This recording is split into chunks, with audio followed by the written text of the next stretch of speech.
Muy buenas noches, soy Federico Reyes Heroles, bienvenidos a Primer Círculo.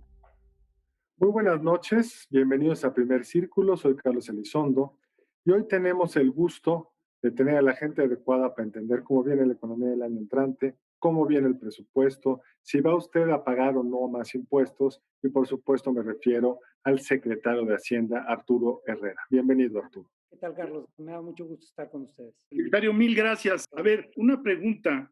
En las primeras salidas hubo una interpretación que tú después, secretario, corregiste, en el sentido de que el presupuesto de alguna manera estaba condicionado a la vacuna. Esto fue después de la... Y tú mismo saliste a corregir, pero creo que valdría la pena para el público que nos relataras por qué se generó esta confusión, ¿no? Sí, más que el presupuesto, en realidad es el estimado de crecimiento para el próximo año. Y el estimado de crecimiento tiene una importancia no solamente para la actividad económica, sino porque diría yo, la variable central sobre la cual gira todo el paquete. Es decir, si la actividad económica es más grande o más pequeña, pues se recaudan más impuestos, el impuesto sobre la renta, el IVA, y por el tamaño del presupuesto es más pequeño. Lo que yo dije fue que nosotros estábamos estimando alrededor de 4.6 de crecimiento el año que entra, en las condiciones actuales, pero que si existiera una vacuna en algún momento, cambian completamente las condiciones de operación de la economía. Esta es y yo estoy convencido de ellos, la crisis económica más inusual que le ha tocado vivir a la humanidad, porque no es una crisis económica porque hay una falla en algún mercado, no es como en el 2009 que el mercado subprime se colapsó en el 2008, en el 2009, y hay que esperar entonces a que se corrige ese mercado para que la economía se corrija.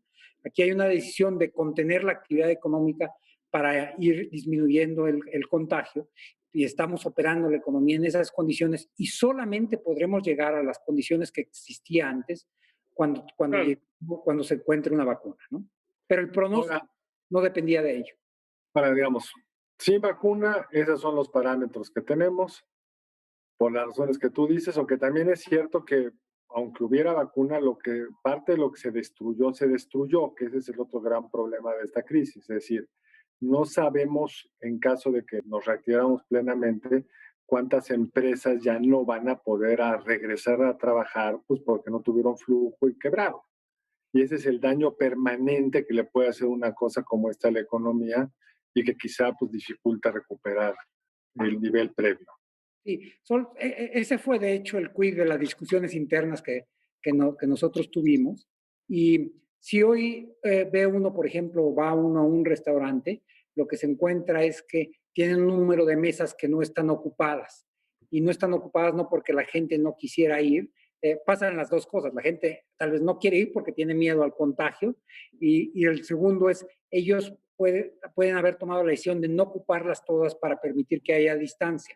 Entonces, esta parte, Carlos, efectivamente se corrige el día que haya vacuna y que la gente se sienta con seguridad. Lo mismo pasa con el cine. Ayer le preguntaba yo a alguien si había regresado al cine y me decía que sí. Le dije, ¿cuántas gentes había en el cine? No había muchas, no quiero ser alarmista, pero no había muchas gentes, no había muchas. Entonces, esa parte se corrige.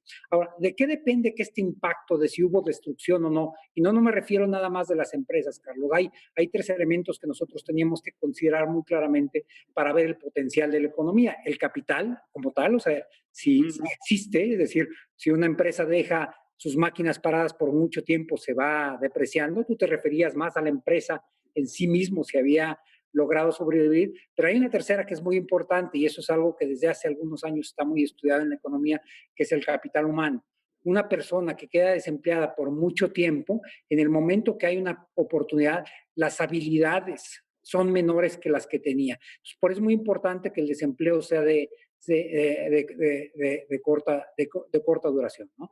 Entonces, nosotros sobre todo con lo que estábamos pensando era la capacidad que está instalada hoy, tanto en capital humano como en otro tipo de capitales, que está subutilizada y que podría inmediatamente volverse a utilizar. Pero por supuesto eso depende de que no se vaya a alargar mucho la pandemia. Ahora, ahí es donde pues esto cae más en el terreno de la salud.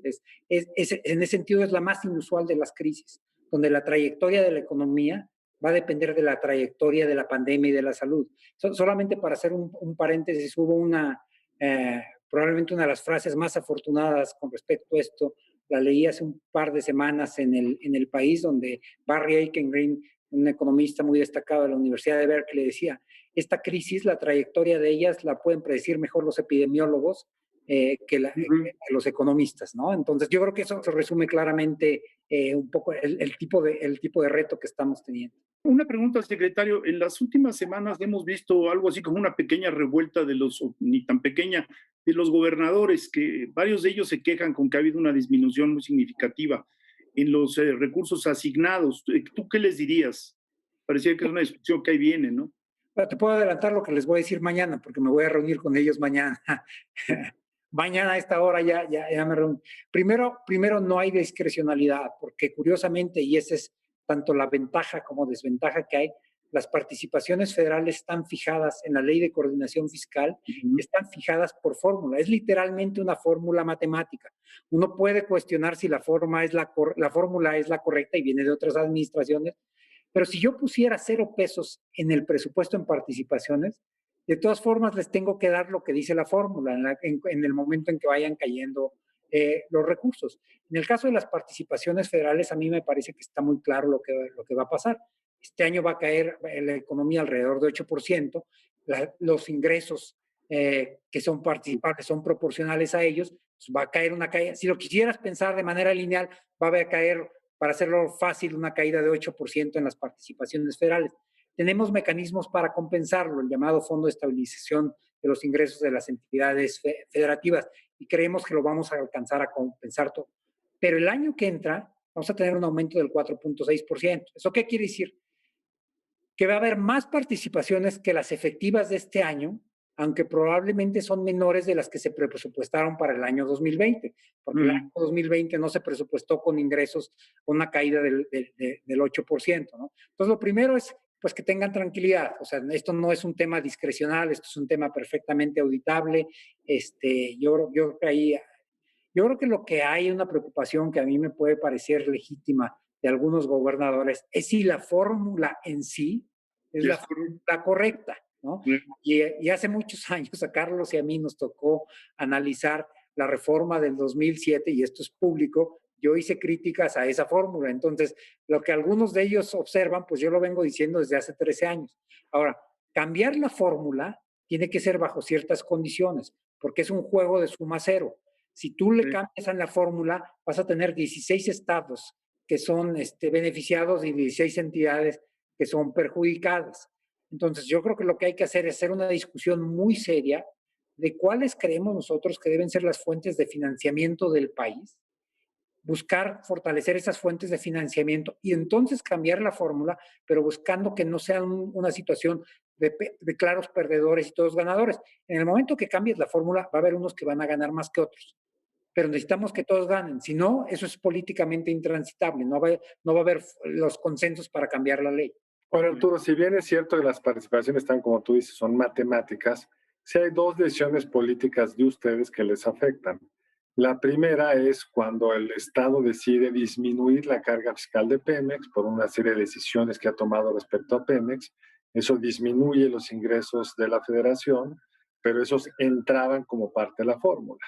Entonces, esa la decidieron ustedes solitos y tuvo ese impacto.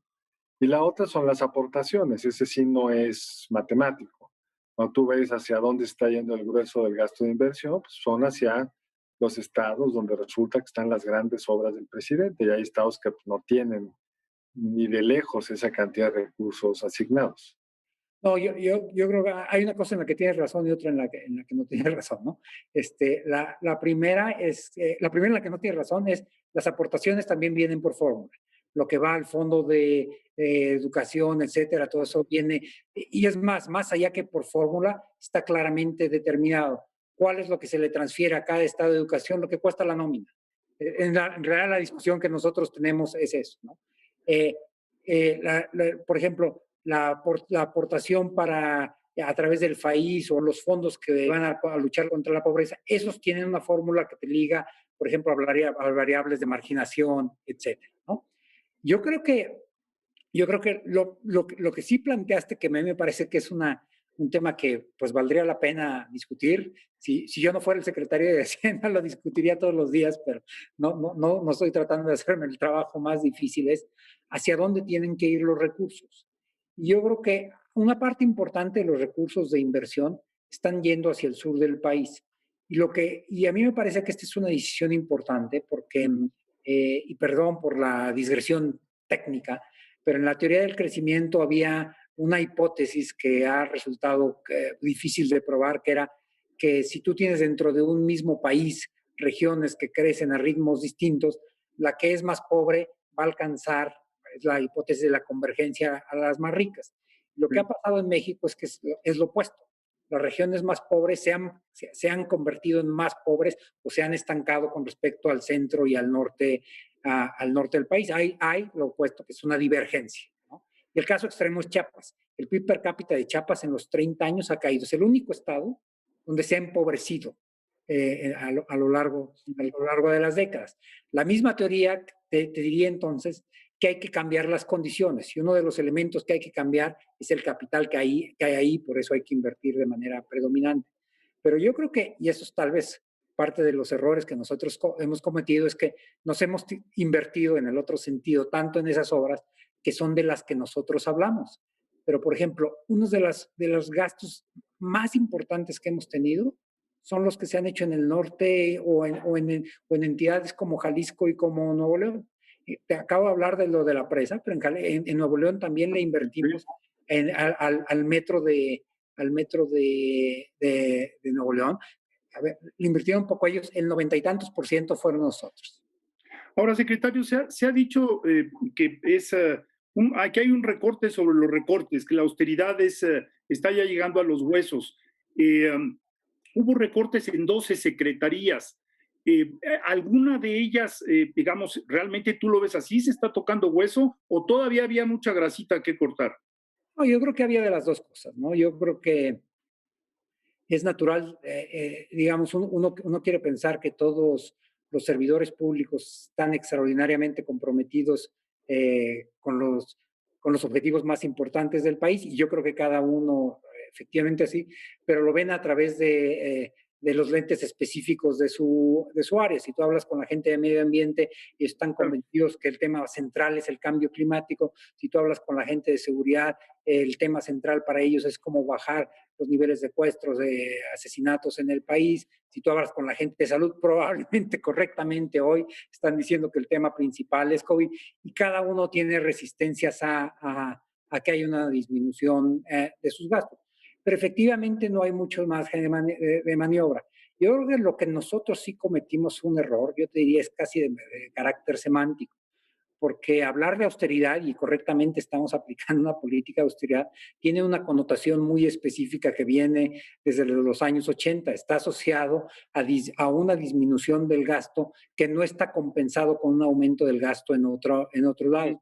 Y lo que nosotros hicimos fue disminuir el gasto ahí, pero fue gasto que se fue a otros lados. Se fue al sector salud, donde no estaba programado, se fue a créditos, etcétera. De hecho, y el día de hoy el INEGI dio a conocer los resultados de oferta y demanda para el segundo trimestre. Lo que uno observa cuando ve el gasto del gobierno en el segundo trimestre de este año es que hubo un crecimiento del 2.4% con respecto al gasto del mismo trimestre del año pasado. Es decir, la austeridad no fue un recorte para disminuir el gasto, fue en realidad una transferencia de algunas secretarías a otras. Secretario, muchas gracias. Continuamos en este programa el lunes entrante. Los esperamos aquí en Primer Círculo. Nos vemos el próximo lunes aquí en Primer Círculo.